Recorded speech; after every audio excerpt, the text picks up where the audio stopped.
In this video, I will show you how to change your location on a Roblox account in 2023. So let's jump straight into it. So here we are, as you can see, on roblox.com. You can see I'm logged into my account, and if you actually come up to the top and click onto the gear icon and come down and click onto settings, you will see in your settings that at the moment there's actually no way to change your location. However, there is a way around this, and to do this, what you're going to want to do is open up a new tab and come to google.com, and into the search box you just want to go ahead and type extensions. Now you want to make sure you're using Google Chrome for this, and what you want to do is come up to the top and click onto the Chrome Web Store, and then in here, if you look in the top left hand corner, you want to make sure you clicked onto extensions and then click onto the search box and go ahead and type holla.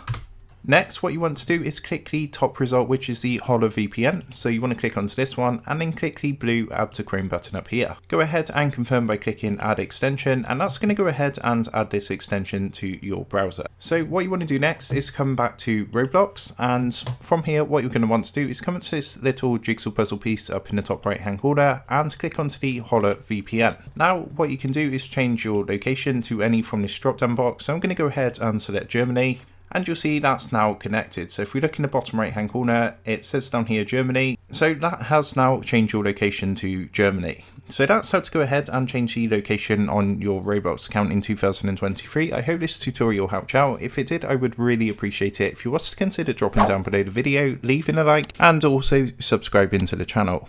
With that being said, I just want to take a minute to thank you guys for watching this quick tutorial, and I will see you in the next video.